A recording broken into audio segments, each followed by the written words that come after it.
Hi hello അസ്സലാമു അലൈക്കും. ഇന്ന് മുട്ടക്കോയിൻ്റെ റെസിപ്പി ആയിട്ടാണ് വന്നിനെ. അപ്പോൾ ഇത് എന്ന് വെച്ചെങ്കിൽ നമ്മൊരു 2 kg മുട്ടക്കോയി മേങ്ങിയിട്ടുണ്ടായി. അപ്പോൾ അത് വെച്ചിട്ട് നമ്മൾ പെട്ടെന്ന് ഈസി ആയിട്ട് കറി ഉണ്ടാക്കിയിട്ട് എടുക്കുന്നതാണ്. അപ്പോൾ അതിനൊരു കുക്കർ ഞാൻ എടുത്തിട്ടുണ്ട്. ഇനി ആ കുക്കറിലേക്ക് നല്ലോണം കഴുകി വൃത്തിയാക്കി വെച്ച നമ്മളെ മുട്ടക്കോയി അതിൻ്റെ മുട്ടയുടെ പാടയും എല്ലാം മൊത്തം കൂടി ഇതിലേക്ക് ഇട്ട് കൊടുക്കുന്നുണ്ട്. ഇതിൽ കുറേ മുട്ട ഒന്നും ഇല്ലാത്തതുകൊണ്ട് ഞാൻ മൊത്തം ഇട്ട് കൊടുത്തിന്. ഇല്ലെങ്കിൽ മുട്ട ലാസ്റ്റ് ടൈമിൽ അതിൻ്റെ മുകളിലേക്കാണ് ഇട്ട് കൊടുക്കൽ. അപ്പോൾ ഇത് മൊത്തത്തിൽ ഞാൻ ഇട്ട് കൊടുത്തിട്ടുണ്ട്. ഇനി ഇതിലേക്ക് 2 സവാള നീരുള്ളി അപ്പോൾ അത് കട്ട് ചെയ്തിട്ട് ചേർത്ത് കൊടുത്തിന്. പിന്നെ ഒരു 2 തക്കാളി മീഡിയം സൈസിലുള്ള തക്കാളി അപ്പോൾ അതും കട്ട് ചെയ്തിട്ട് ഇതിന് മുകളിലായിട്ട് ചേർത്ത് കൊടുത്തിന്. പിന്നെ ഒരു 2 പച്ചമുളക് അപ്പോൾ അതും കട്ട് ചെയ്തിട്ട് ചേർത്ത് കൊടുത്തിന്.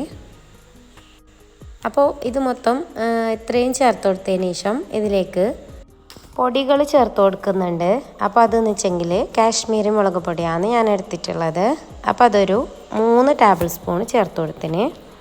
3 ടേബിൾ സ്പൂൺ എന്ന് വെച്ചാൽ വലിയ സ്പൂണാണ് കേട്ടോ. അപ്പോൾ ഇതുപോലെ ഒരു വലിയൊരു സ്പൂൺ വെച്ചിട്ടാണ് ചേർത്ത് കൊടുത്തിട്ടുള്ളത്. ഇനി അതേ സ്പൂണിൽ തന്നെ ഞാൻ 6 ടേബിൾ സ്പൂണ് മല്ലിപ്പൊടിയും ചേർത്ത് കൊടുക്കുന്നുണ്ട്. അപ്പോൾ വറുത്ത മല്ലിപ്പൊടിയും വറുത്ത കാശ്മീരി മുളക് പൊടിയാണ് ചേർത്ത് കൊടുത്തിട്ടുള്ളത്. ഇനിയിലേക്ക് ഒരു ടേബിൾ സ്പൂണോളം ഞാനിപ്പോൾ ഗരം മസാല പൗഡർ ചേർത്ത് കൊടുത്തിട്ടുണ്ട്. അപ്പോൾ 1 ടേബിൾ സ്പൂണ് മുഴുവനും ചേർത്ത് കൊടുത്തിട്ടുണ്ട്.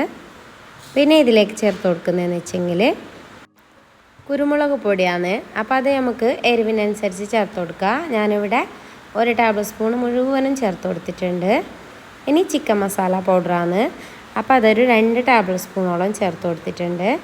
ഇനി 1 ടേബിൾ സ്പൂണോളം മഞ്ഞൾപ്പൊടിയും കൂടി ചേർത്ത് കൊടുത്തിട്ട് ആവശ്യത്തിന് ഉപ്പും കൂടി ചേർത്ത് കൊടുക്കുക.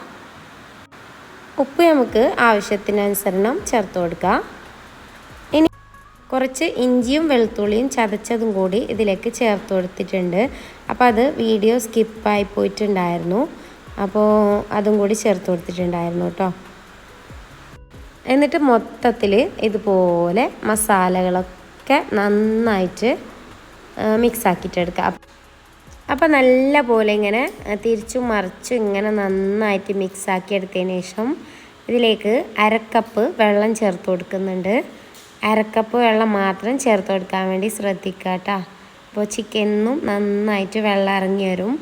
അപ്പോൾ അതുകൊണ്ട് തന്നെ 1/2 കപ്പ് വെള്ളം ചേർത്തിട്ട് നന്നായിട്ട് ഇതുപോലെ ഒരു കുഴമ്പ് രൂപത്തിലൊന്ന് മിക്സ് ആക്കിയിട്ടെടുത്തിട്ടുണ്ട്. ഇതിലേക്ക് എണ്ണയോ കാര്യങ്ങളോ ഒന്നും ഒഴിച്ചു കൊടുത്തിട്ടില്ല. അപ്പോൾ ഇതാ നേരത്തെ നമ്മൾ ഇഞ്ചിയും വെളുത്തുള്ളിയും ചതച്ചത് ചേർത്ത് കൊടുക്കാൻ വിട്ടുപോയിട്ടുണ്ടെന്ന് അറിഞ്ഞിട്ടുണ്ടായിരുന്നു. അപ്പോൾ അതും കൂടി ചേർത്ത് കൊടുത്തിട്ടുണ്ട് കേട്ടോ.